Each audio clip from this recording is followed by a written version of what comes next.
Chapter 1. Now these are the names of the sons of Israel who came into Egypt. Every man and his household came with Jacob: Reuben, Simeon, Levi, and Judah; Issachar, Zebulun, and Benjamin; Dan and Naphtali; Gad and Asher. All the souls who came out of Jacob's body were 70 souls, and Joseph was in Egypt already. Joseph died, as all did his brothers and all that generation.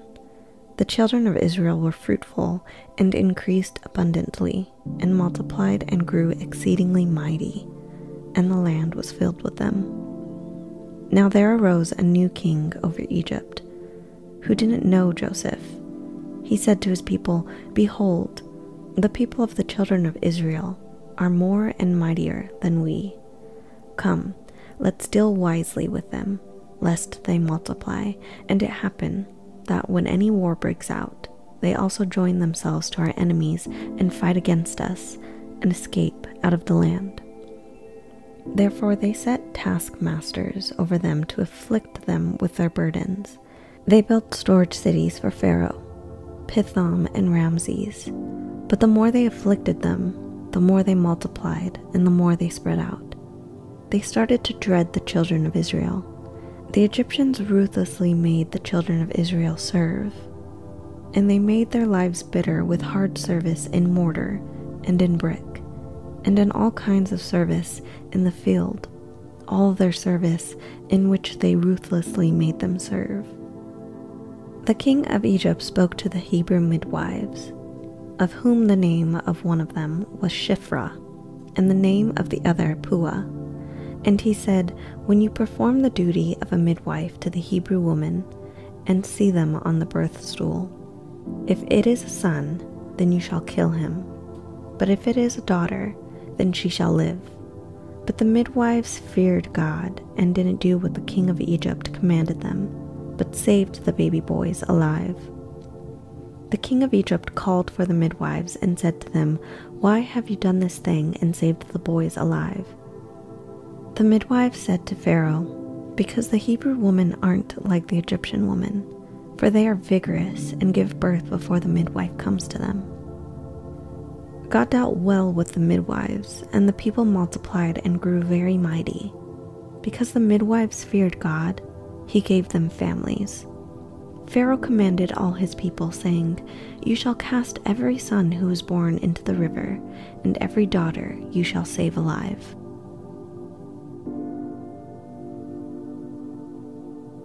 Chapter 2. A man of the house of Levi went and took a daughter of Levi as his wife. The woman conceived and bore a son. When she saw that he was a fine child, she hid him 3 months. When she could no longer hide him, she took a papyrus basket for him and coated it with tar and with pitch.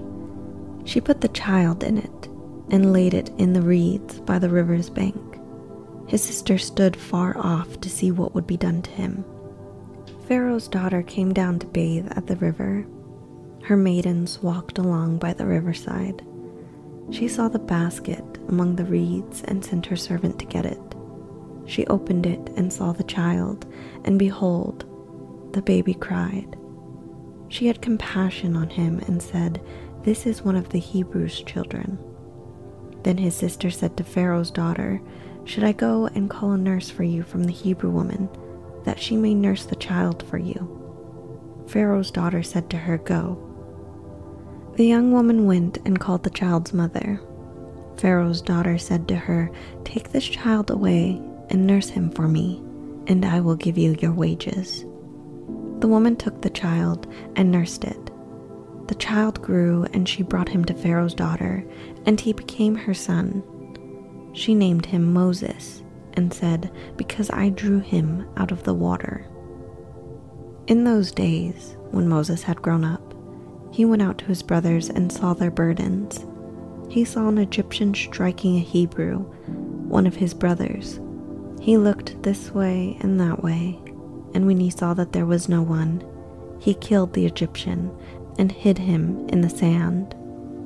He went out the second day, and behold, 2 men of the Hebrews were fighting with each other. He said to him who did the wrong, "Why do you strike your fellow?" He said, "Who made you a prince and a judge over us? Do you plan to kill me as you killed the Egyptian?" Moses was afraid and said, "Surely this thing is known." Now when Pharaoh heard this thing, he sought to kill Moses. But Moses fled from the face of Pharaoh and lived in the land of Midian, and he sat down by a well.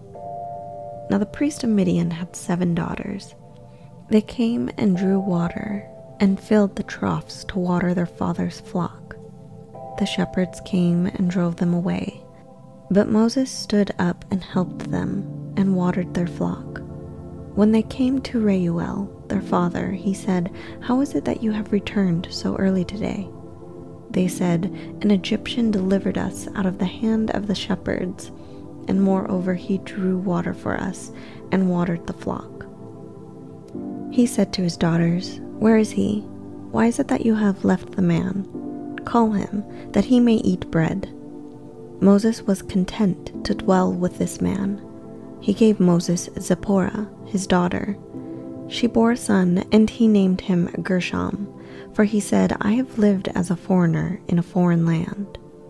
In the course of those many days, the king of Egypt died, and the children of Israel sighed because of the bondage, and they cried. And their cry came up to God because of the bondage. God heard their groaning, and God remembered his covenant with Abraham, with Isaac, and with Jacob. God saw the children of Israel, and God was concerned about them. Chapter 3.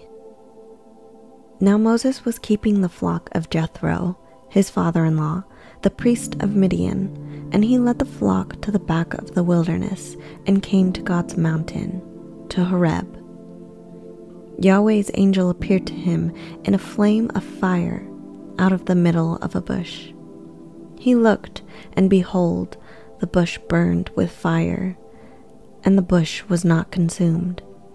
Moses said, "I will go now and see this great sight, why the bush is not burned." When Yahweh saw that he came over to see, God called to him out of the middle of the bush and said, "Moses, Moses." He said, "Here I am." He said, "Don't come close. Take off your sandals, for the place you are standing on is holy ground." Moreover, he said, "I am the God of your father, the God of Abraham, the God of Isaac, and the God of Jacob." Moses hid his face because he was afraid to look at God. Yahweh said, "I have surely seen the affliction of my people who are in Egypt, and have heard their cry because of their taskmasters, for I know their sorrows. I have come down to deliver them out of the hand of the Egyptians, and to bring them up out of the land to a good and large land, to a land flowing with milk and honey, to the place of the Canaanite, the Hittite, the Amorite, the Perizzite, the Hivite, and the Jebusite. Now behold, the cry of the children of Israel has come to me. Moreover, I have seen the oppression with which the Egyptians oppress them. Come now, therefore, and I will send you to Pharaoh, that you may bring my people, the children of Israel, out of Egypt." Moses said to God, "Who am I, that I should go to Pharaoh, and that I should bring the children of Israel out of Egypt?"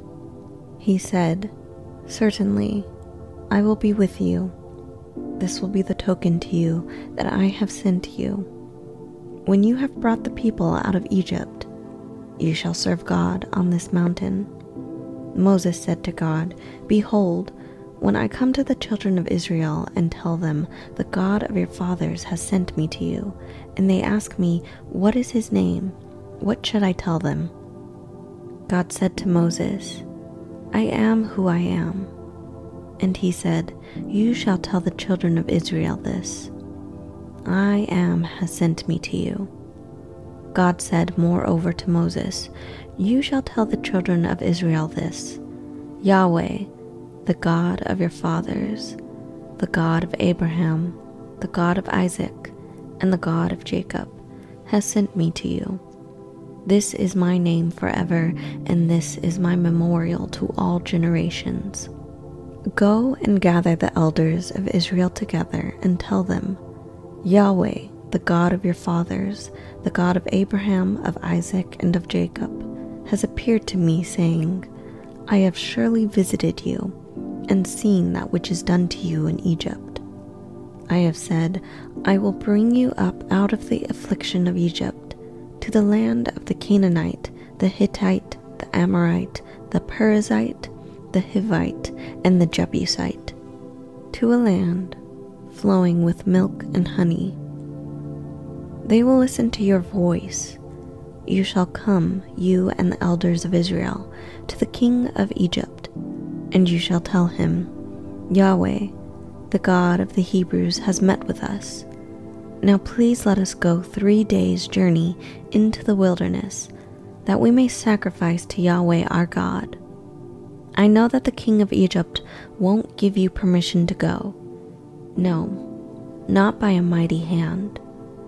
I will reach out my hand and strike Egypt with all my wonders which I will do among them, and after that he will let you go. I will give this people favor in the sight of the Egyptians, and it will happen that when you go, you shall not go empty-handed.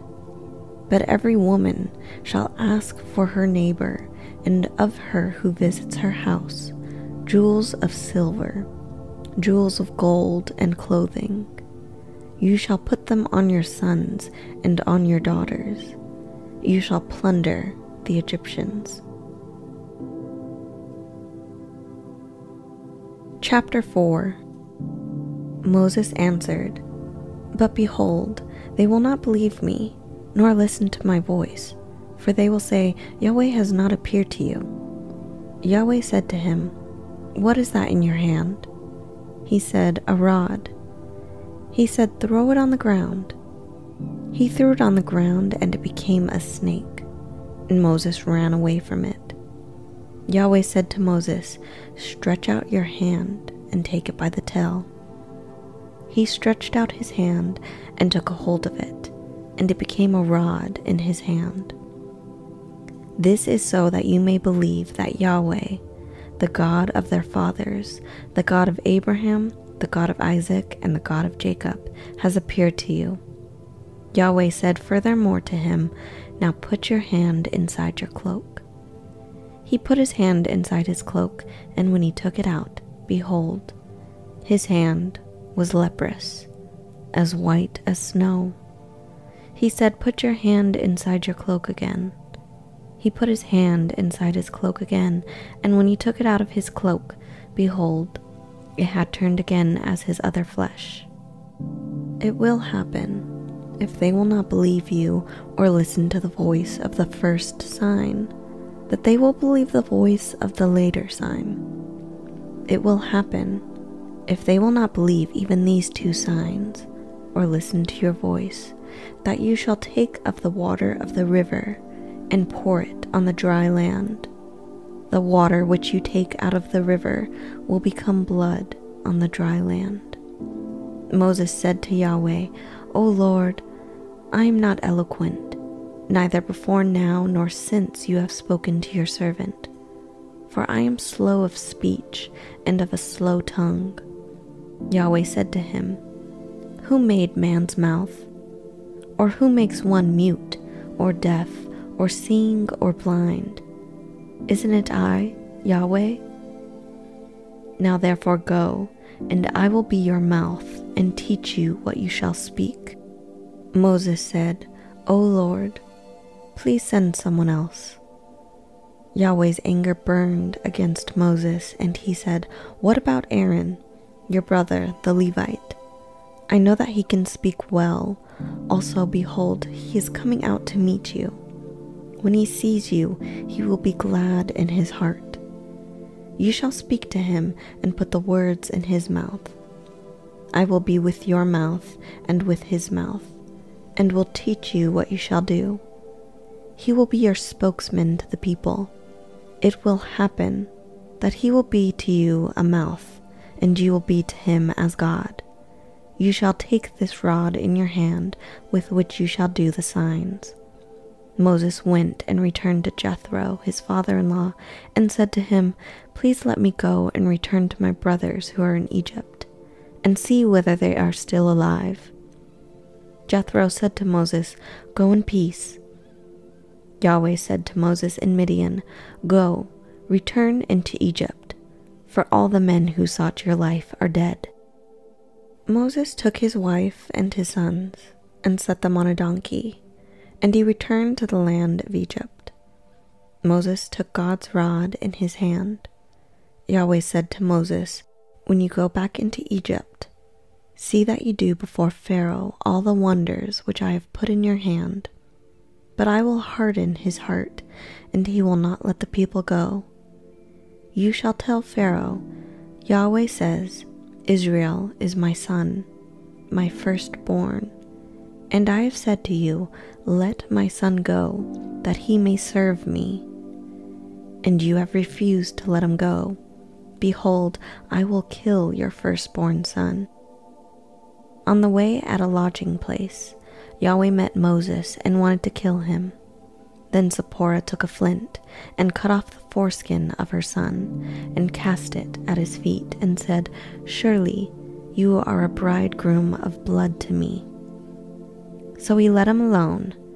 Then she said, "You are a bridegroom of blood because of the circumcision." Yahweh said to Aaron, "Go into the wilderness to meet Moses." He went and met him on God's mountain and kissed him. Moses told Aaron all Yahweh's words with which he had sent him, and all the signs which he had instructed him. Moses and Aaron went and gathered together all the elders of the children of Israel. Aaron spoke all the words which Yahweh had spoken to Moses, and did the signs in the sight of the people. The people believed, and when they heard that Yahweh had visited the children of Israel, and that he had seen their affliction, then they bowed their heads and worshipped. Chapter 5. Afterward Moses and Aaron came and said to Pharaoh, "This is what Yahweh, the God of Israel, says. Let my people go, that they may hold a feast to me in the wilderness." Pharaoh said, "Who is Yahweh, that I should listen to his voice to let Israel go? I don't know Yahweh, and moreover, I will not let Israel go." They said, "The God of the Hebrews has met with us. Please let us go 3 days' journey into the wilderness and sacrifice to Yahweh, our God, lest he fall on us with pestilence or with the sword." The king of Egypt said to them, "Why do you, Moses and Aaron, take the people from their work? Get back to your burdens." Pharaoh said, "Behold, the people of the land are now many, and you make them rest from their burdens." The same day Pharaoh commanded the taskmasters of the people and their officers, saying, "You shall no longer give the people straw to make brick as before. Let them go and gather straw for themselves. You shall require from them the number of the bricks which they made before. You shall not diminish anything of it, for they are idle. Therefore they cry, saying, 'Let's go and sacrifice to our God.' Let heavier work be laid on the men, that they may labor in it. Don't let them pay any attention to lying words." The taskmasters of the people went out with their officers, and they spoke to the people, saying, "This is what Pharaoh says. I will not give you straw. Go yourselves, get straw where you can find it, for nothing of your work shall be diminished." So the people were scattered abroad throughout all the land of Egypt to gather stubble for straw. The taskmasters were urgent, saying, "Fulfill your work quota daily, as when there was straw." The officers of the children of Israel, whom Pharaoh's taskmasters had set over them, were beaten and were asked, "Why haven't you fulfilled your quota both yesterday and today in making brick as before?" Then the officers of the children of Israel came and cried to Pharaoh, saying, "Why do you deal this way with your servants?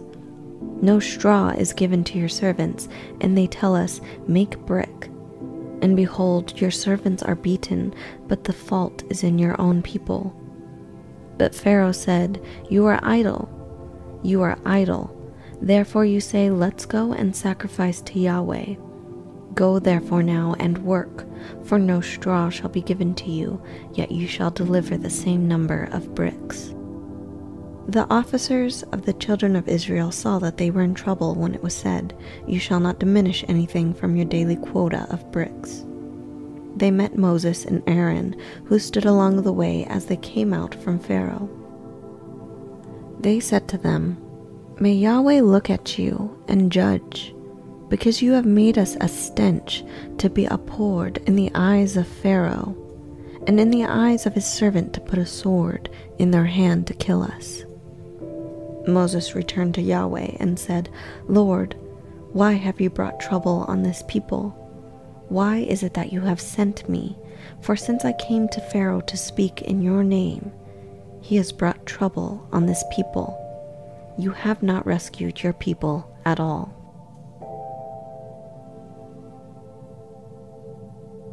Chapter 6. Yahweh said to Moses, "Now you shall see what I will do to Pharaoh, for by a strong hand he shall let them go, and by a strong hand he shall drive them out of his land." God spoke to Moses and said to him, "I am Yahweh. I appeared to Abraham, to Isaac, and to Jacob as God Almighty. But by my name, Yahweh, I was not known to them. I have also established my covenant with them to give them the land of Canaan, the land of their travels in which they lived as aliens. Moreover, I have heard the groaning of the children of Israel, whom the Egyptians keep in bondage, and I have remembered my covenant. Therefore tell the children of Israel, I am Yahweh, and I will bring you out from under the burdens of the Egyptians, and I will rid you out of their bondage, and I will redeem you with an outstretched arm and with great judgments. I will take you to myself for a people. I will be your God, and you shall know that I am Yahweh your God, who brings you out from under the burdens of the Egyptians. I will bring you into the land which I swore to give to Abraham, to Isaac, and to Jacob, and I will give it to your heritage, for I am Yahweh." Moses spoke to the children of Israel, but they didn't listen to Moses for anguish of spirit and for cruel bondage. Yahweh spoke to Moses, saying, "Go in, speak to Pharaoh, king of Egypt, that he let the children of Israel go out of his land." Moses spoke before Yahweh, saying, "Behold, the children of Israel haven't listened to me. How then shall Pharaoh listen to me when I have uncircumcised lips?" Yahweh spoke to Moses and to Aaron, and gave them a command to the children of Israel, and to Pharaoh, king of Egypt, to bring the children of Israel out of the land of Egypt. These are the heads of their fathers' houses, the sons of Reuben, the firstborn of Israel, Hanok and Palu, Hezron and Carmi. These are the families of Reuben. The sons of Simeon, Jemuel and Jamin, and Ohad and Jachin, and Zohar and Shaul, the son of a Canaanite woman. These are the families of Simeon. These are the names of the sons of Levi, according to their generations: Gershon and Kohath and Merari. And the years of the life of Levi were 137 years. The sons of Gershon, Libni and Shimei, according to their families. The sons of Kohath, Amram, Izhar, and Hebron, and Uzziel. And the years of the life of Kohath were 130 years. The sons of Merari, Mahali, and Mushi. These are the families of the Levites according to their generations. Amram took Jochebed, his father's sister, to himself as wife, and she bore him Aaron and Moses. The years of the life of Amram were 137 years. The sons of Izhar, Korah and Nepheg, and Zikri. The sons of Uzziel, Mishael, Elzaphan, and Sithri. Aaron took Elisheba, the daughter of Amminadab, the sister of Nahashon, as his wife, and she bore him Nadab and Abihu, Eleazar and Ithamar. The sons of Korah, Asir, Elkanah, and Abiasaph. These are the families of the Korahites. Eleazar, Aaron's son, took one of the daughters of Pudiel as his wife, and she bore him Phinehas. These are the heads of the fathers' houses of the Levites according to their families. These are that Aaron and Moses to whom Yahweh said, "Bring out the children of Israel from the land of Egypt according to their armies." These are those who spoke to Pharaoh, king of Egypt, to bring out the children of Israel from Egypt. These are that Moses and Aaron. On the day when Yahweh spoke to Moses in the land of Egypt, Yahweh said to Moses, "I am Yahweh. Tell Pharaoh, king of Egypt, all that I tell you." Moses said to Yahweh, "Behold, I am of uncircumcised lips, and how shall Pharaoh listen to me?" Chapter 7. Yahweh said to Moses, "Behold, I have made you as God to Pharaoh, and Aaron your brother shall be your prophet. You shall speak all that I command you, and Aaron your brother shall speak to Pharaoh, that he let the children of Israel go out of his land. I will harden Pharaoh's heart, and multiply my signs and my wonders in the land of Egypt. But Pharaoh will not listen to you, so I will lay my hand on Egypt and bring out my armies, my people, the children of Israel, out of the land of Egypt by great judgments. The Egyptians shall know that I am Yahweh when I stretch out my hand on Egypt and bring the children of Israel out from among them." Moses and Aaron did so, as Yahweh commanded them, so they did. Moses was 80 years old, and Aaron 83 years old, when they spoke to Pharaoh. Yahweh spoke to Moses and to Aaron, saying, "When Pharaoh speaks to you, saying, 'Perform a miracle,' then you shall tell Aaron, 'Take your rod and cast it down before Pharaoh, and it will become a serpent.'" Moses and Aaron went in to Pharaoh, and they did so as Yahweh had commanded. Aaron cast down his rod before Pharaoh and before his servants, and it became a serpent. Then Pharaoh also called for the wise men and the sorcerers. They also, the magicians of Egypt, did the same thing with their enchantments. For they cast down their rods, and they became serpents. But Aaron's rod swallowed up their rods. Pharaoh's heart was hardened, and he didn't listen to them, as Yahweh had spoken. Yahweh said to Moses, "Pharaoh's heart is stubborn. He refuses to let the people go. Go to Pharaoh in the morning. Behold, he is going out to the water. You shall stand by the river's bank to meet him. You shall take the rod which has turned to a serpent in your hand. You shall tell him, 'Yahweh, the God of the Hebrews, has sent me to you, saying, Let my people go, that they may serve me in the wilderness.' Behold, until now you haven't listened." Yahweh says, "In this you shall know that I am Yahweh. Behold, I will strike with the rod that is in my hand on the waters which are in the river, and they shall be turned to blood. The fish that are in the river will die, and the river will become foul. The Egyptians will loathe to drink water from the river. Yahweh said to Moses, "Tell Aaron, take your rod and stretch out your hand over the waters of Egypt, over their rivers, over their streams, and over their pools, and over all their ponds of water, that they may become blood. There will be blood throughout the land of Egypt, both in vessels of wood and in vessels of stone." Moses and Aaron did so as Yahweh commanded, and he lifted up the rod and struck the waters that were in the river in the sight of Pharaoh and in the sight of his servants, and all the waters that were in the river were turned to blood. The fish that were in the river died. The river became foul. The Egyptians couldn't drink water from the river. The blood was throughout all the land of Egypt. The magicians of Egypt did the same thing with their enchantments. So Pharaoh's heart was hardened, and he didn't listen to them as Yahweh had spoken. Pharaoh turned and went into his house, and didn't even take this to heart. All the Egyptians dug around the river for water to drink, for they couldn't drink the river water. 7 days were fulfilled after Yahweh had struck the river.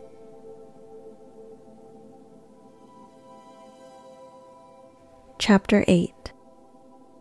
Yahweh spoke to Moses, "Go into Pharaoh and tell him, this is what Yahweh says.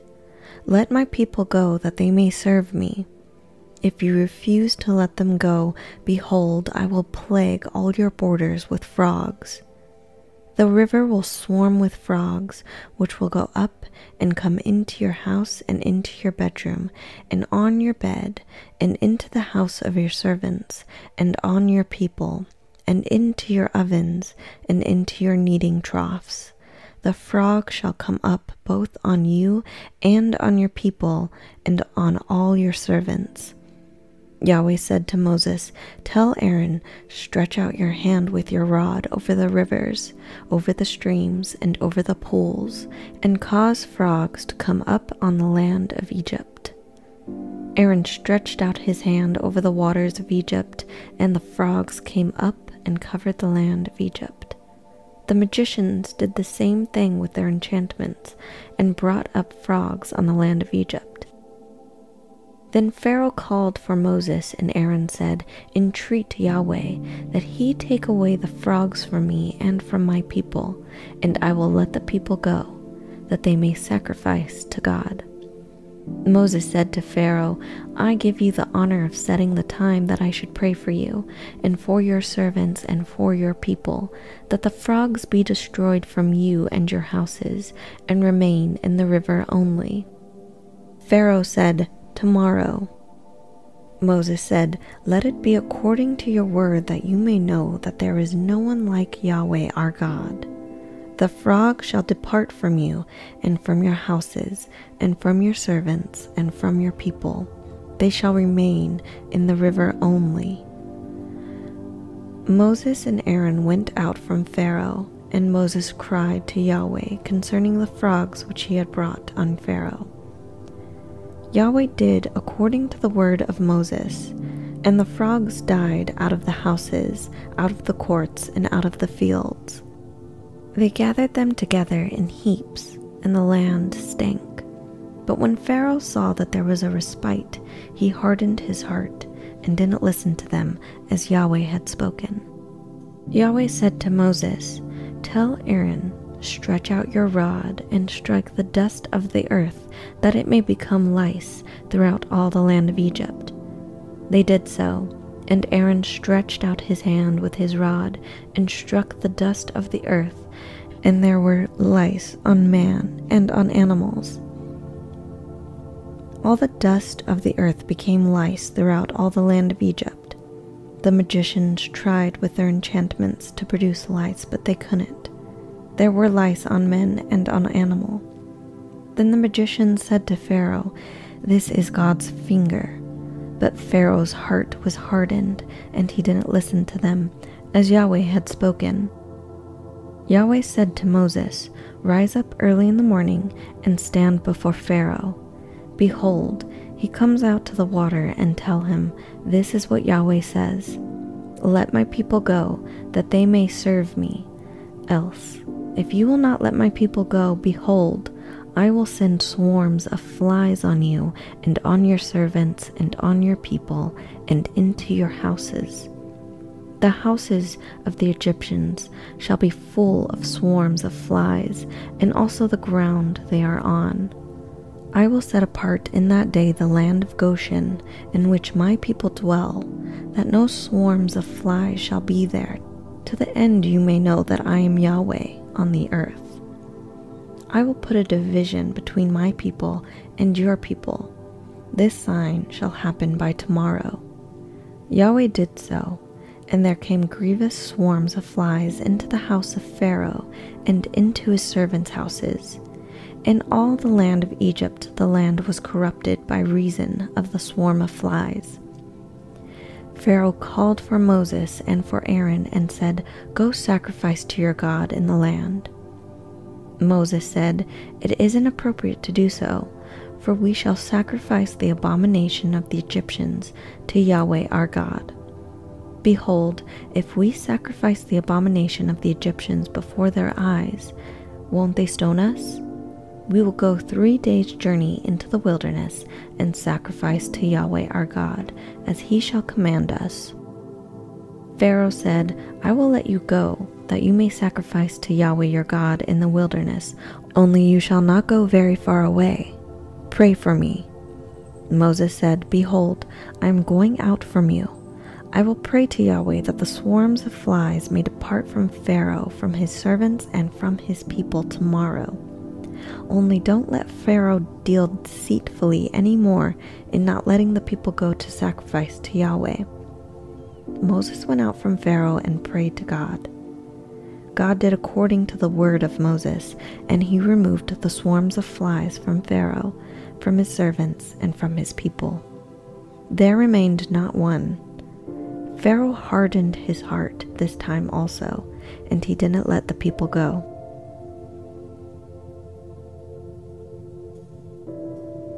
Chapter 9. Then Yahweh said to Moses, "Go into Pharaoh and tell him, this is what Yahweh, the God of the Hebrews, says. Let my people go, that they may serve me. For if you refuse to let them go and hold them still, behold, Yahweh's hand is on your livestock, which are in the field, on the horses, on the donkeys, on the camels, on the herds, and on the flocks with a very grievous pestilence. Yahweh will make a distinction between the livestock of Israel and the livestock of Egypt, and nothing shall die of all that belongs to the children of Israel." Yahweh appointed a set time, saying, "Tomorrow Yahweh shall do this thing in the land." Yahweh did that thing on the next day, and all the livestock of Egypt died. But of the livestock of the children of Israel not one died. Pharaoh sent, and behold, there was not so much as one of the livestock of the Israelites dead. But the heart of Pharaoh was stubborn, and he didn't let the people go. Yahweh said to Moses and to Aaron, "Take handfuls of ashes from the furnace, and let Moses sprinkle it toward the sky in the sight of Pharaoh. It shall become small dust over all the land of Egypt, and shall be boils and blisters breaking out on man and on animal throughout the land of Egypt." They took ashes of the furnace and stood before Pharaoh, and Moses sprinkled it up toward the sky, and it became boils and blisters breaking out on man and on animal. The magicians couldn't stand before Moses because of the boils, for the boils were on the magicians and on all the Egyptians. Yahweh hardened the heart of Pharaoh, and he didn't listen to them as Yahweh had spoken to Moses. God said to Moses, "Rise up early in the morning and stand before Pharaoh and tell him, this is what Yahweh, the God of the Hebrews, says. Let my people go, that they may serve me. For this time I will send all my plagues against your heart, against your officials, and against your people, that you may know that there is no one like me in all the earth. For now I would have stretched out my hand and struck you and your people with pestilence, and you would have been cut off from the earth. But indeed for this cause I have made you stand, to show you my power, and that my name may be declared throughout all the earth, because you still exalt yourself against my people, that you won't let them go. Behold, tomorrow about this time I will cause it to rain a very grievous hail. Such has not been in Egypt since the day it was founded, even until now. Now therefore command that all your livestock and all that you have in the field be brought into shelter. The hail will come down on every man and animal that is found in the field and isn't brought home, and they will die. Those who feared Yahweh's word among the servants of Pharaoh made their servants and their livestock flee into the houses. Whoever didn't respect Yahweh's word left his servants and his livestock in the field. Yahweh said to Moses, "Stretch out your hand toward the sky, that there may be hail in all the land of Egypt, on man and on animal, and on every herb of the field, throughout the land of Egypt." Moses stretched out his rod toward the heavens, and Yahweh sent thunder and hail, and lightning flashed down on the earth. Yahweh rained hail on the land of Egypt. So there was very severe hail and lightning mixed with the hail. Such had not been in all the land of Egypt since it became a nation. The hail struck throughout all the land of Egypt, all that was in the field, both man and animal. And the hail struck every herb of the field, and broke every tree of the field. Only in the land of Goshen, where the children of Israel were, there was no hail. Pharaoh sent and called for Moses and Aaron, and said to them, "I have sinned this time. Yahweh is righteous, and I and my people are wicked. Pray to Yahweh, for there has been enough of mighty thunderings and hail. I will let you go, and you shall stay no longer." Moses said to him, "As soon as I have gone out of the city, I will spread out my hands to the Lord. The thunder shall cease, and there will not be any more hail, that you may know that the earth is Yahweh's. But as for you and your servants, I know that you don't yet fear Yahweh God." The flax and the barley were struck, for the barley had ripened, and the flax was blooming. But the wheat and the spelt were not struck, for they had not grown up. Moses went out of the city from Pharaoh, and spread out his hands to Yahweh. And the thunders and hail ceased, and the rain was not poured on the earth. When Pharaoh saw that the rain and the hail and the thunders had ceased, he sinned yet more, and hardened his heart, he and his servants. The heart of Pharaoh was hardened, and he didn't let the children of Israel go, just as Yahweh had spoken through Moses. Chapter 10. Yahweh said to Moses, "Go into Pharaoh, for I have hardened his heart and the heart of his servants, that I may show these my signs among them, and that you may tell them in the hearing of your son and of your son's son what things I have done to Egypt, and my signs which I have done among them, that you may know that I am Yahweh." Moses and Aaron went into Pharaoh and said to him, "This is what Yahweh, the God of the Hebrews, says. How long will you refuse to humble yourself before me? Let my people go, that they may serve me. Or else, if you refuse to let my people go, behold, tomorrow I will bring locusts into your country, and they shall cover the surface of the earth, so that one won't be able to see the earth. They shall eat the residue of that which has escaped, which remains to you from the hail, and shall eat every tree which grows for you out of the field. Your houses shall be filled, and the houses of all your servants, and the houses of all the Egyptians, as neither your fathers nor your fathers' fathers have seen, since the day that they were on the earth to this day." he turned and went out from Pharaoh. Pharaoh's servants said to him, "How long will this man be snare to us? Let the men go, that they may serve Yahweh their God. Don't you yet know that Egypt is destroyed?" Moses and Aaron were brought again to Pharaoh, and he said to them, "Go serve Yahweh your God. But who are those who will go?" Moses said, "We will go with our young and with our old.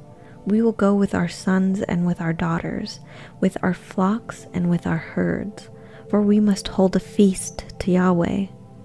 He said to them, "Yahweh be with you if I let you go with your little ones. See, evil is clearly before your faces. Not so.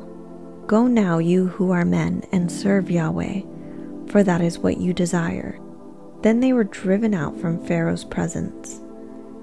Yahweh said to Moses, "Stretch out your hand over the land of Egypt for the locusts, that they may come up on the land of Egypt and eat every herb of the land, even all that the hail has left."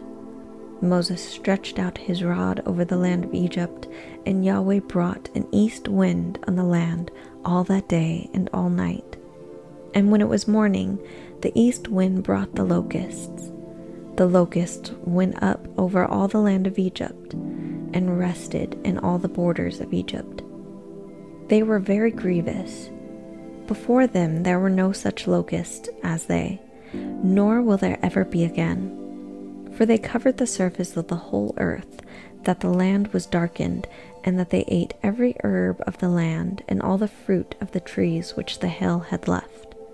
There remained nothing green, either tree or herb of the field, through all the land of Egypt. Then Pharaoh called for Moses and Aaron in haste, and he said, "I have sinned against Yahweh your God, and against you. Now therefore please forgive my sin again, and pray to Yahweh your God, that he may also take away from me this death." Moses went out from Pharaoh and prayed to Yahweh. Yahweh sent an exceedingly strong west wind, which took up the locusts and drove them into the Red Sea. There remained not one locust in all the borders of Egypt. But Yahweh hardened Pharaoh's heart, and he didn't let the children of Israel go. Yahweh said to Moses, "Stretch out your hand toward the sky, that there may be darkness over the land of Egypt, even darkness which may be felt." Moses stretched out his hand toward the sky, and there was a thick darkness in all the land of Egypt for 3 days. They didn't see one another, and nobody rose from his place for 3 days, but all the children of Israel had light in their dwellings. Pharaoh called to Moses and said, "Go, serve Yahweh. Only let your flocks and your herds stay behind. Let your little ones also go with you." Moses said, "You must also give into our hand sacrifices and burnt offerings, that we may sacrifice to Yahweh our God. Our livestock also shall go with us. Not a hoof shall be left behind, for of it we must take to serve Yahweh our God, and we don't know with what we must serve Yahweh until we come there." But Yahweh hardened Pharaoh's heart, and he wouldn't let them go. Pharaoh said to him, "Get away from me. Be careful to see my face no more, for in the day you see my face, you shall die." Moses said, "You have spoken well. I will see your face again no more."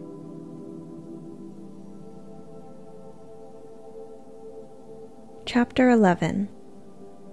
Yahweh said to Moses, "I will bring yet one more plague on Pharaoh and on Egypt. Afterwards he will let you go. When he lets you go, he will surely thrust you out altogether. Speak now in the ears of the people, and let every man ask of his neighbor, and every woman of her neighbor, jewels of silver and jewels of gold." Yahweh gave the people favor in the sight of the Egyptians. Moreover, the man Moses was very great in the land of Egypt, in the sight of Pharaoh's servants, and in the sight of the people. Moses said, "This is what Yahweh says. About midnight, I will go out into the middle of Egypt, and all the firstborn in the land of Egypt shall die. from the firstborn of Pharaoh who sits on his throne, even to the firstborn of the female servant who is behind the mill, and all the firstborn of livestock. There will be a great cry throughout all the land of Egypt, such as there has not been, nor will be any more. But against any of the children of Israel a dog won't even bark or move its tongue against man or animal, that you may know that Yahweh makes a distinction between the Egyptians and Israel. All these servants of yours will come down to me and bow down themselves to me, saying, "Get out with all the people who follow you, and after that I will go out." He went out from Pharaoh in hot anger. Yahweh said to Moses, "Pharaoh won't listen to you, that my wonders may be multiplied in the land of Egypt." Moses and Aaron did all these wonders before Pharaoh, but Yahweh hardened Pharaoh's heart, and he didn't let the children of Israel go out of his land.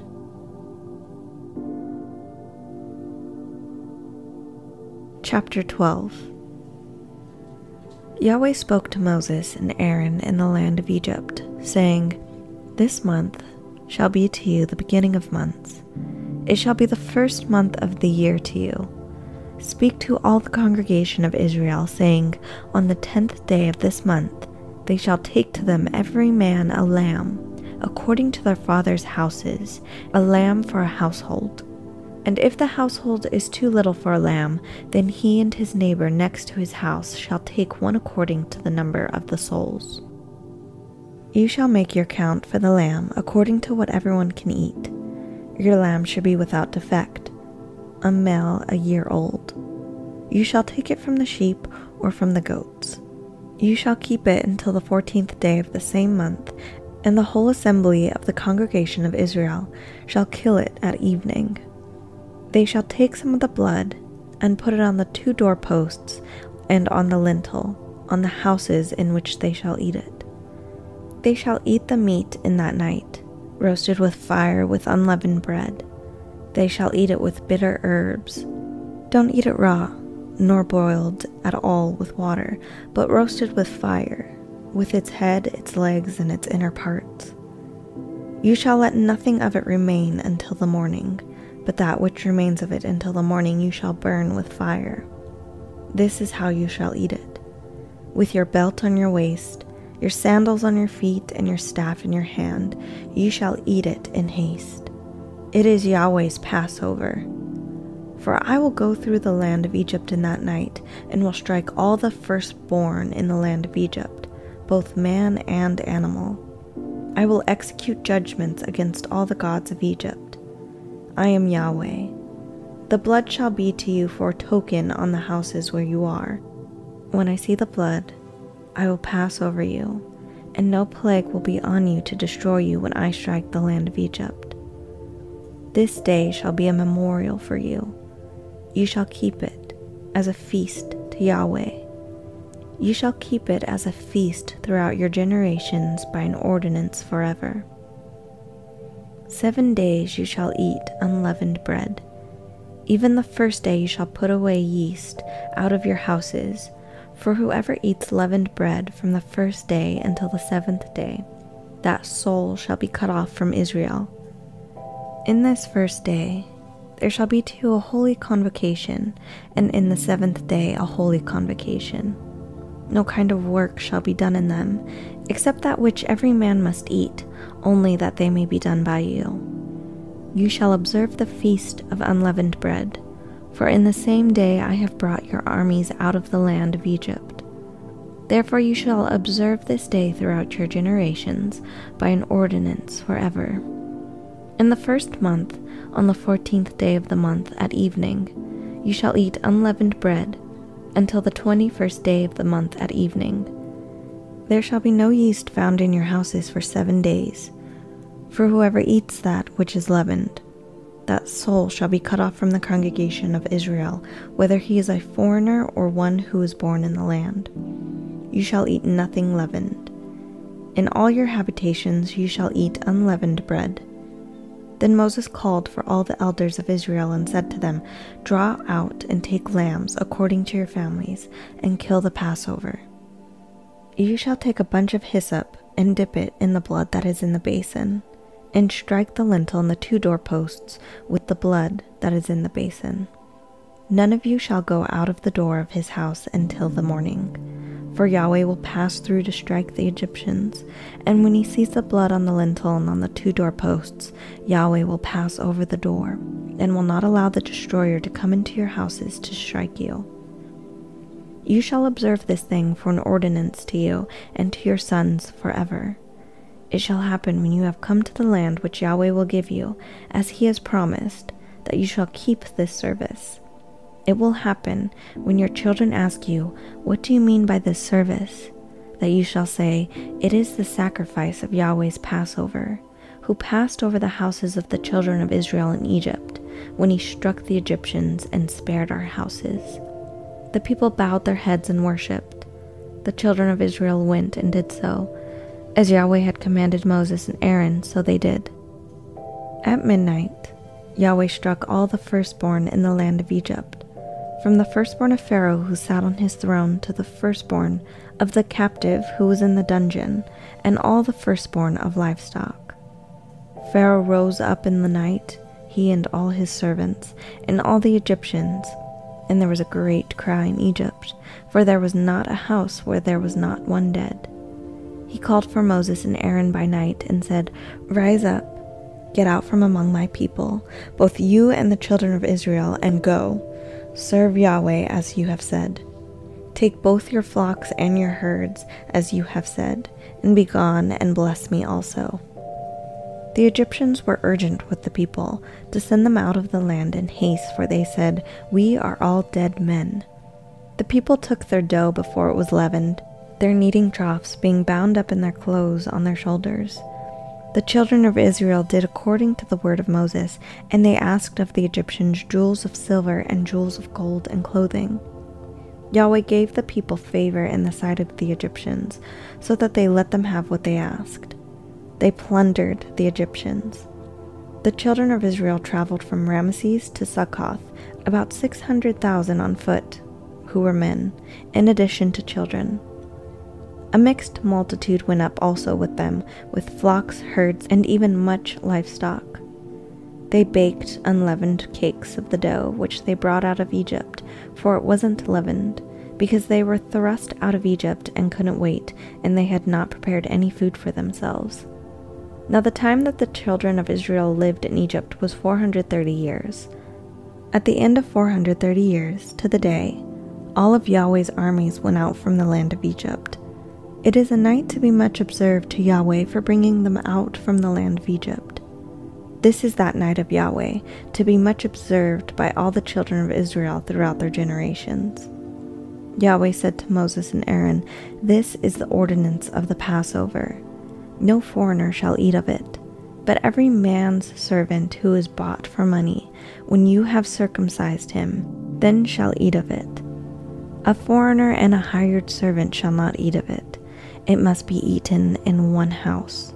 You shall not carry any of the meat outside of the house. Do not break any of its bones.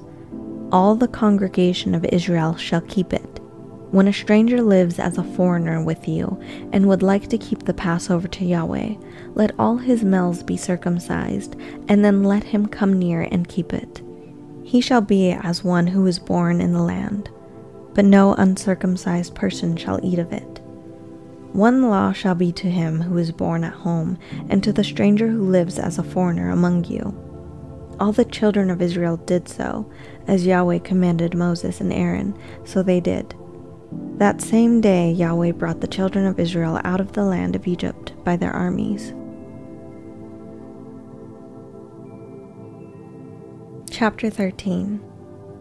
Yahweh spoke to Moses, saying, "Sanctify to me all the firstborn, whatever opens the womb among the children of Israel, both of man and of animal. It is mine."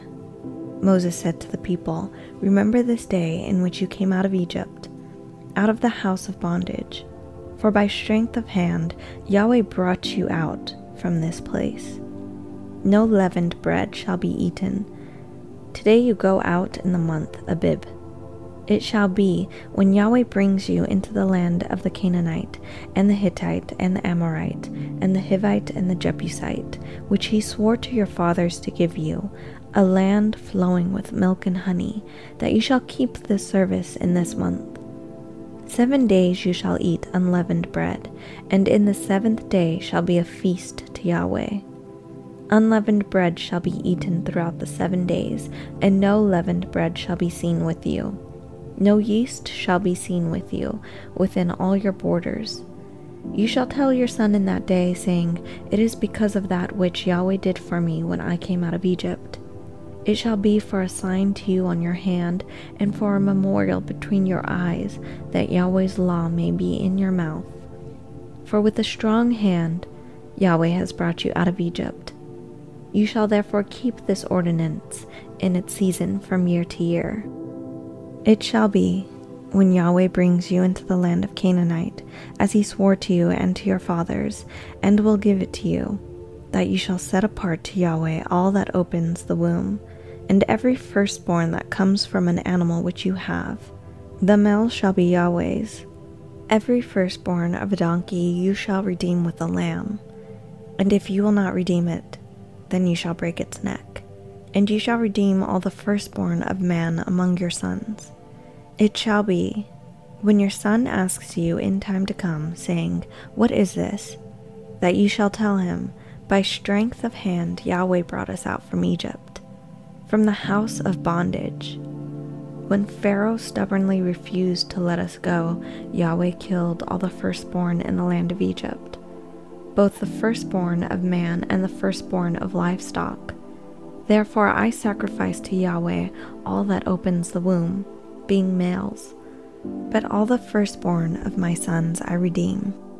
It shall be for a sign on your hand and for symbols between your eyes, for by strength of hand Yahweh brought us out of Egypt.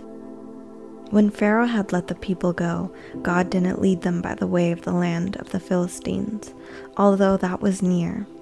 For God said, Lest perhaps the people change their minds when they see war, and they return to Egypt.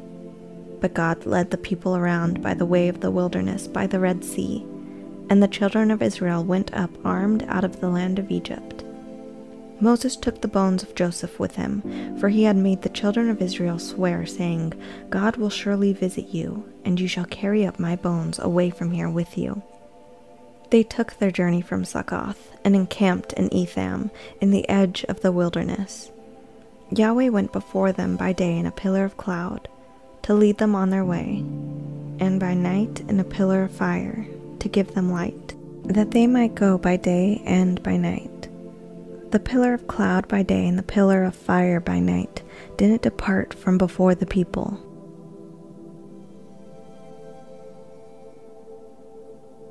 Chapter 14.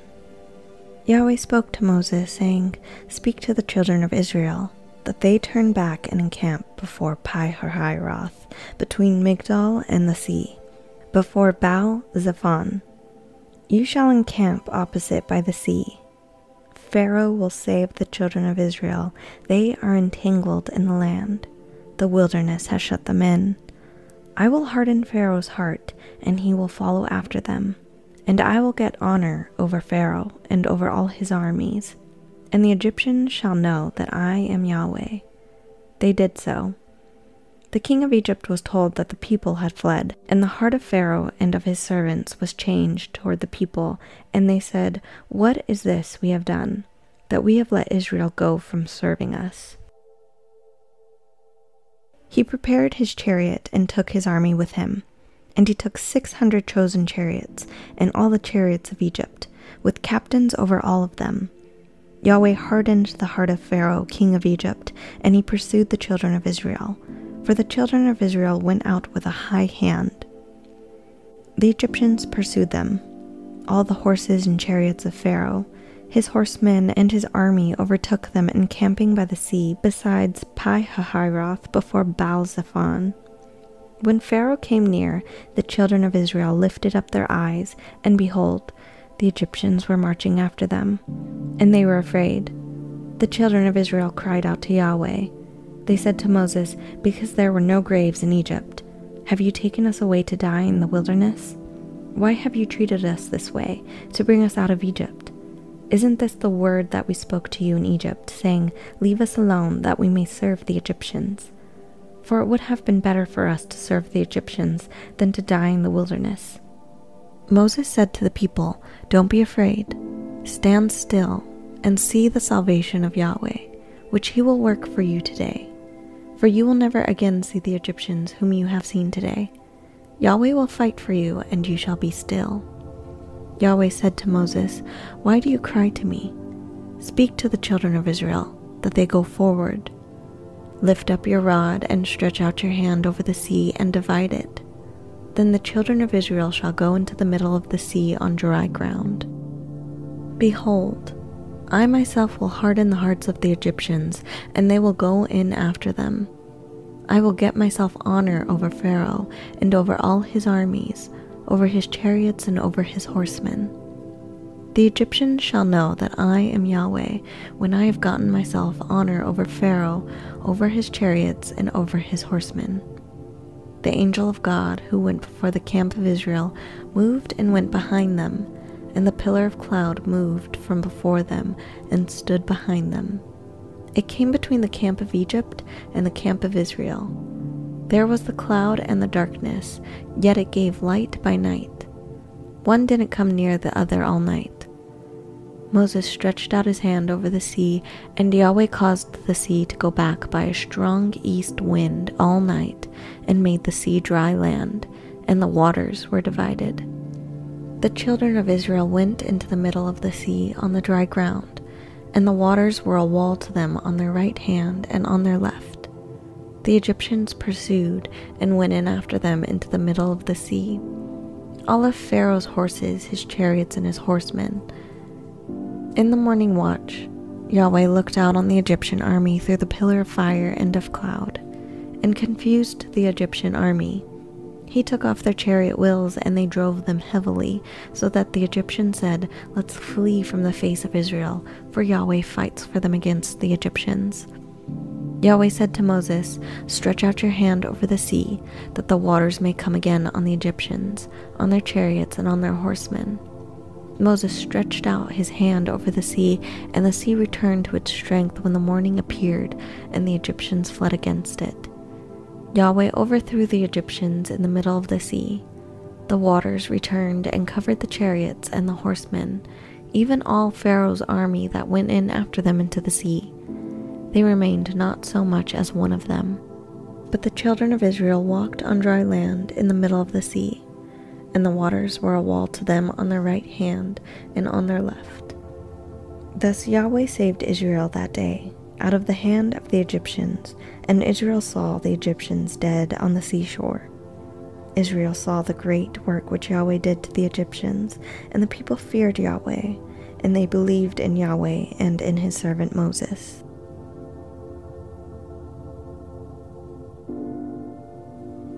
Chapter 15. Then Moses and the children of Israel sang this song to Yahweh and said, "I will sing to Yahweh, for he has triumphed gloriously. He has thrown the horse and his rider into the sea. Yahweh is my strength and song. He has become my salvation. This is my God, and I will praise him. My father's God, and I will exalt him. Yahweh is a man of war. Yahweh is his name. He has cast Pharaoh's chariots and his army into the sea. His chosen captains are sunk in the Red Sea. The deeps cover them. They went down into the depths like a stone. Your right hand, Yahweh, is glorious in power. Your right hand, Yahweh, dashes the enemy in pieces. In the greatness of your excellency, you overthrow those who rise up against you. You send out your wrath. It consumes them as stubble. With the blast of your nostrils, the waters were piled up. The floods stood upright as a heap. The deeps were congealed in the heart of the sea. The enemy said, "I will pursue. I will overtake. I will divide the plunder. My desire will be satisfied on them. I will draw my sword. My hand will destroy them. You blew with your wind. The sea covered them. They sank like lead in the mighty waters. Who is like you, Yahweh, among the gods? Who is like you, glorious in holiness, fearful in praises, doing wonders? You stretched out your right hand. The earth swallowed them. You, in your loving kindness, have led the people that you have redeemed. You have guided them in your strength to your holy habitation. The peoples have heard, they tremble. Pangs have taken hold of the inhabitants of Philistia. Then the chiefs of Edom were dismayed. Trembling takes hold of the mighty men of Moab. All the inhabitants of Canaan have melted away. Terror and dread falls on them. By the greatness of your army, they are as still as a stone until your people pass over, Yahweh. Until the people you have purchased pass over. You will bring them in and plant them in the mountain of your inheritance, the place, Yahweh, which you have made for yourself to dwell in, the sanctuary, Lord, which your hands have established. Yahweh will reign forever and ever. For the horses of Pharaoh went in with his chariots and with his horsemen into the sea, and Yahweh brought back the waters of the sea on them. But the children of Israel walked on dry land in the middle of the sea. Miriam, the prophetess, the sister of Aaron, took a tambourine in her hand, and all the women went out after her with tambourines and with dances. Miriam answered them, "Sing to Yahweh, for he has triumphed gloriously. He has thrown the horse and his rider into the sea." Moses led Israel onward from the Red Sea, and they went out into the wilderness of Shur. And they went 3 days in the wilderness, and found no water. When they came to Marah, they couldn't drink from the waters of Marah, for they were bitter. Therefore its name was called Marah. The people murmured against Moses, saying, "What shall we drink?" Then he cried to Yahweh. Yahweh showed him a tree, and he threw it into the waters, and the waters were made sweet. There he made a statute and an ordinance for them, and there he tested them. He said, "If you will diligently listen to Yahweh your God's voice, and will do that which is right in his eyes, and will pay attention to his commandments, and keep all his statutes, I will put none of the diseases on you which I have put on the Egyptians.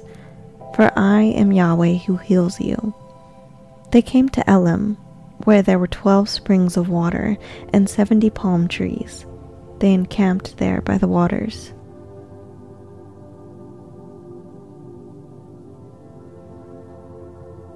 Chapter 16. They took their journey from Elim, and all the congregation of the children of Israel came to the wilderness of Sin, which is between Elim and Sinai. On the 15th day of the 2nd month after the departing out of the land of Egypt, the whole congregation of the children of Israel murmured against Moses and against Aaron in the wilderness. And the children of Israel said to them, "We wish that we had died by Yahweh's hand in the land of Egypt, when we sat by the meat pots, when we ate our fill of bread, for you have brought us out into the wilderness to kill this whole assembly with hunger." Then Yahweh said to Moses, "Behold, I will rain bread from the sky for you, and the people shall go out and gather a day's portion every day, that I may test them, whether they will walk in my law or not. It shall come to pass on the 6th day, that they shall prepare that which they bring in, and it shall be twice as much as they gather daily." Moses and Aaron said to all the children of Israel, "At evening you shall know that Yahweh has brought you out from the land of Egypt. In the morning you shall see Yahweh's glory, because he hears your murmurings against Yahweh. Who are we that you murmur against us?" Moses said, "Now Yahweh will give you meat to eat in the evening, and in the morning bread to satisfy you, because Yahweh hears your murmurings, which you murmur against him. And who are we? Your murmurings are not against us, but against Yahweh. Moses said to Aaron, "Tell all the congregation of the children of Israel, 'Come close to Yahweh, for he has heard your murmurings.'" As Aaron spoke to the whole congregation of the children of Israel, they looked toward the wilderness, and behold, Yahweh's glory appeared in the cloud. Yahweh spoke to Moses, saying, "I have heard the murmurings of the children of Israel. Speak to them, saying, 'At evening you shall eat meat, and in the morning you shall be filled with bread. Then you will know that I am Yahweh your God.'" In the evening, quail came up and covered the camp, and in the morning the dew lay around the camp. When the dew that lay had gone, behold, on the surface of the wilderness was a small round ring, small as the frost on the ground. When the children of Israel saw it, they said to one another, "What is it?" For they didn't know what it was. Moses said to them, "It is the bread which Yahweh has given you to eat. This is the thing that Yahweh has commanded. Gather of it everyone according to his eating, an omer a head. According to the number of your persons you shall take it, every man for those who are in his tent." The children of Israel did so, and some gathered more, some less. When they measured it with an omer, he who gathered much had nothing over, and he who gathered little had no lack. They each gathered according to his eating. Moses said to them, "Let no one leave of it until the morning." Notwithstanding, they didn't listen to Moses, but some of them left of it until the morning. So it bred worms and became foul, and Moses was angry with them. They gathered it morning by morning, everyone according to his eating. When the sun grew hot, it melted. On the 6th day, they gathered twice as much bread, 2 omers for each one, and all the rulers of the congregation came and told Moses. He said to them, "This is that which Yahweh has spoken. Tomorrow is a solemn rest, a holy Sabbath to Yahweh. Bake that which you want to bake, and boil that which you want to boil, and all that remains over lay up for yourselves to be kept until the morning." They laid it up until the morning, as Moses ordered, and it didn't become foul, and there was no worms in it. Moses said, "Eat that today, for today is a Sabbath to Yahweh. Today you shall not find it in the field. 6 days you shall gather it, but on the 7th day is the Sabbath. In it there shall be none." On the 7th day some of the people went out to gather, and they found none. Yahweh said to Moses, "How long do you refuse to keep my commandments and my laws? Behold, because Yahweh has given you the Sabbath, therefore he gives you on the 6th day the bread of 2 days. Everyone stay in this place. Let no one go out of this place on the 7th day." So the people rested on the 7th day. The house of Israel called its name manna, and it was like coriander seed, white, and its taste was like wafers with honey. Moses said, "This is the thing which Yahweh has commanded. Let an omer full of it be kept throughout your generations, that they may see the bread with which I fed you in the wilderness, when I brought you out of the land of Egypt." Moses said to Aaron, "Take a pot, and put an omer full of manna in it, and lay it up before Yahweh to be kept throughout your generations." As Yahweh commanded Moses, so Aaron laid it up before the testimony to be kept. The children of Israel ate the manna 40 years, until they came to an inhabited land. They ate the manna until they came to the borders of the land of Canaan. Now an omer is 1/10 of an ephah.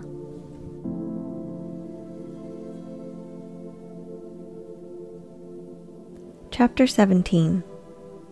All the congregation of the children of Israel traveled from the wilderness of Sin, starting according to Yahweh's commandment, and encamped in Rephidim. But there was no water for the people to drink. Therefore the people quarreled with Moses and said, "Give us water to drink." Moses said to them, "Why do you quarrel with me? Why do you test Yahweh?" The people were thirsty for water there, so the people murmured against Moses and said, "Why have you brought us up out of Egypt to kill us, our children, and our livestock with thirst?" Moses cried to Yahweh, saying, "What shall I do with these people? They are almost ready to stone me." Yahweh said to Moses, "Walk on before the people, and take the elders of Israel with you, and take the rod in your hand with which you struck the Nile, and go. Behold, I will stand before you there on the rock in Horeb, and you shall strike the rock, and water will come out of it, that the people may drink." Moses did so in the sight of the elders of Israel. He called the name of the place Massah and Meribah, because the children of Israel quarreled, and because they tested Yahweh, saying, "Is Yahweh among us or not?" Then Amalek came and fought with Israel in Rephidim. Moses said to Joshua, "Choose men for us and go out to fight with Amalek. Tomorrow I will stand on the top of the hill with God's rod in my hand." So Joshua did as Moses had told him, and fought with Amalek. And Moses, Aaron, and Hur went up to the top of the hill. When Moses held up his hand, Israel prevailed. When he let down his hand, Amalek prevailed. But Moses' hands were heavy, so they took a stone and put it under him, and he sat on it. Aaron and Hur held up his hands, the one on the one side and the other on the other side. His hands were steady until sunset. Joshua defeated Amalek and his people with the edge of the sword. Yahweh said to Moses, "Write this for a memorial in a book, and rehearse it in the ears of Joshua, that I will utterly blot out the memory of Amalek from under the sky." Moses built an altar and called its name Yahweh our banner. He said, "Yah has sworn, Yahweh will have war with Amalek from generation to generation."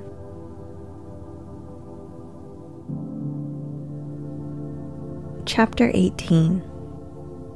Now Jethro, the priest of Midian, Moses' father-in-law, heard of all that God had done for Moses and for Israel his people, how Yahweh had brought Israel out of Egypt. Jethro, Moses' father-in-law, received Zipporah, Moses' wife, after he had sent her away, and her 2 sons. The name of one son was Gershom, for Moses said, "I have lived as a foreigner in a foreign land." The name of the other was Eliezer, for he said, "My father's God was my help and delivered me from Pharaoh's sword." Jethro, Moses' father-in-law, came with Moses' son and his wife to Moses into the wilderness where he was encamped at the mountain of God. He said to Moses, "I, your father-in-law Jethro, have come to you with your wife and her 2 sons with her." Moses went out to meet his father-in-law and bowed and kissed him. They asked each other of their welfare and came into the tent. Moses told his father-in-law all that Yahweh had done to Pharaoh and to the Egyptians for Israel's sake, all the hardships that had come on them on the way, and how Yahweh delivered them.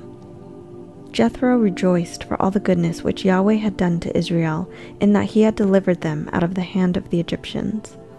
Jethro said, "Blessed be Yahweh, who has delivered you out of the hand of the Egyptians, and out of the hand of Pharaoh, who has delivered the people from under the hand of the Egyptians.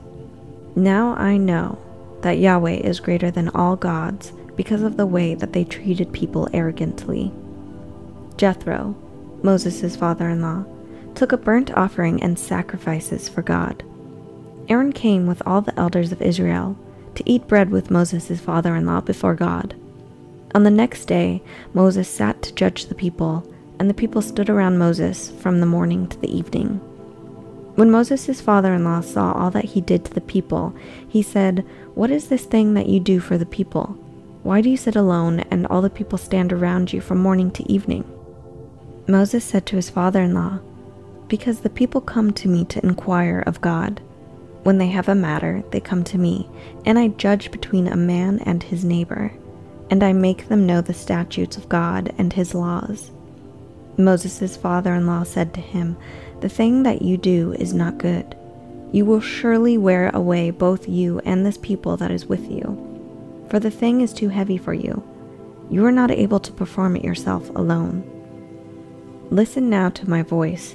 I will give you counsel, and God be with you. You represent the people before God and bring the causes to God. You shall teach them the statutes and the laws, and you shall show them the way in which they must walk, and the work that they must do. Moreover, you shall provide out of all the people able men which fear God, men of truth, hating unjust gain, and place such over them to be rulers of thousands, rulers of hundreds, rulers of 50s, and rulers of 10s. Let them judge the people at all times. It shall be that every great matter that shall bring to you, but every small matter that they shall judge themselves. So shall it be easier for you, and they shall share the load with you. For you will do this thing, and God commands you so. Then you will be able to endure, and all these people also will go to their place in peace. So Moses listened to the voice of his father-in-law, and did all that he had said. Moses chose able men out of all Israel, and made them heads over the people, rulers of thousands, rulers of hundreds, rulers of 50s, and rulers of 10s. They judged the people at all times. They brought the hard cases to Moses, but every small matter they judged themselves. Moses let his father-in-law depart, and he went his way to his own land.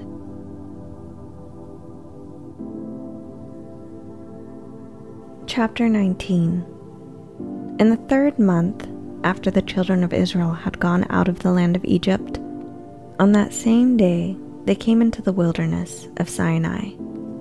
When they had departed from Rephidim and had come to the wilderness of Sinai, they encamped in the wilderness, and there Israel encamped before the mountain.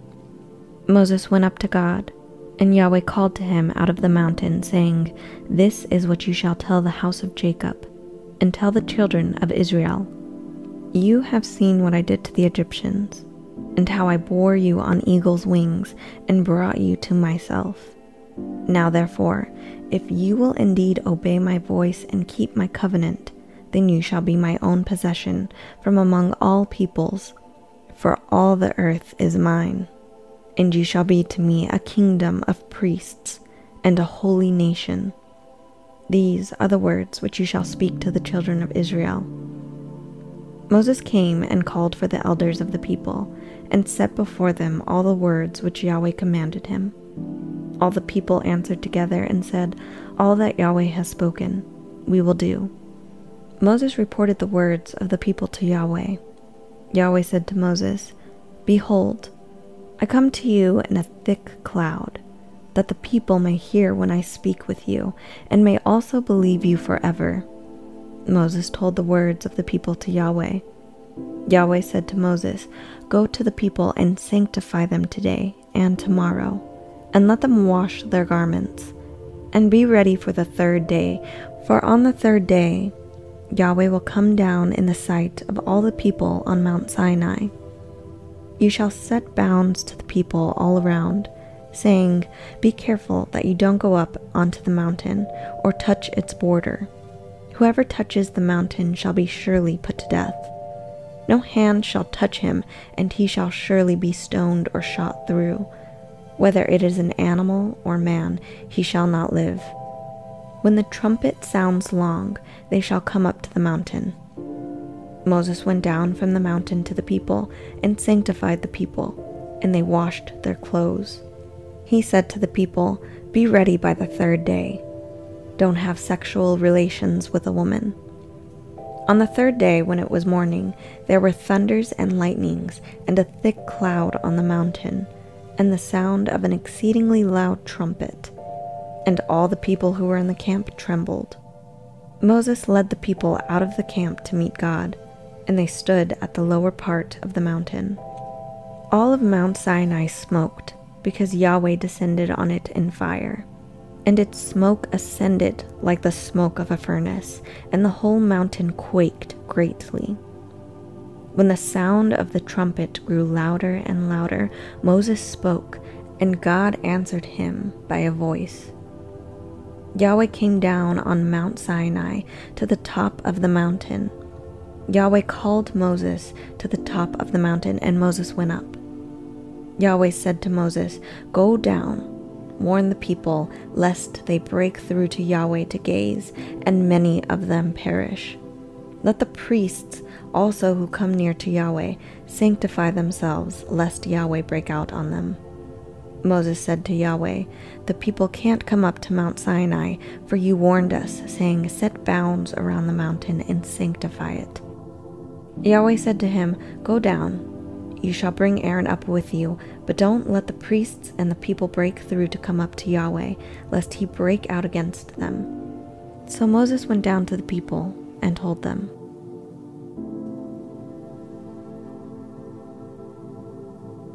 Chapter 20. God spoke all these words, saying, "I am Yahweh your God, who brought you out of the land of Egypt, out of the house of bondage. You shall have no other gods before me. You shall not make for yourselves an idol, nor any image of anything that is in the heavens above, or that is in the earth beneath, or that is in the water under the earth. You shall not bow yourself down to them, nor serve them. For I, Yahweh your God, am a jealous God, visiting the iniquity of the fathers on the children, on the third and on the fourth generation of those who hate me, and showing loving kindness to thousands of those who love and keep my commandments. You shall not misuse the name of Yahweh your God, for Yahweh will not hold him guiltless who misuses his name. Remember the Sabbath day to keep it holy. You shall labor 6 days and do all your work. But the 7th day is a Sabbath to Yahweh your God. You shall not do any work in it, you, nor your son, nor your daughter, your male servant, nor your female servant, nor your livestock, nor your stranger who is within your gates. For in 6 days Yahweh made heaven and earth, the sea and all that is in them, and rested the 7th day. Therefore Yahweh blessed the Sabbath day and made it holy. Honor your father and your mother, that your days may be long in the land which Yahweh your God gives you. You shall not murder. You shall not commit adultery. You shall not steal. You shall not give false testimony against your neighbor. You shall not covet your neighbor's house. You shall not covet your neighbor's wife, nor his male servant, nor his female servant, nor his ox, nor his donkey, nor anything that is your neighbor's. All the people perceived the thunderings, the lightnings, the sound of the trumpet, and the mountain smoking. When the people saw it, they trembled and stayed at a distance. They said to Moses, "Speak with us yourself, and we will listen. But don't let God speak with us, lest we die." Moses said to the people, "Don't be afraid, for God has come to test you, and that his fear may be before you, that you won't sin." The people stayed at a distance, and Moses came near to the thick darkness where God was. Yahweh said to Moses, "This is what you shall tell the children of Israel. You yourselves have seen that I have talked with you from heaven. You shall most certainly not make gods of silver or gods of gold for yourselves to be alongside me. You shall make an altar of earth for me, and shall sacrifice it on your burnt offerings and your peace offerings, your sheep and your cattle. In every place where I record my name, I will come to you and I will bless you. If you make me an altar of stone, you shall not build it of cut stones, for if you lift up your tool on it, you have polluted it. You shall not go up by steps to my altar, that your nakedness may not be exposed to it.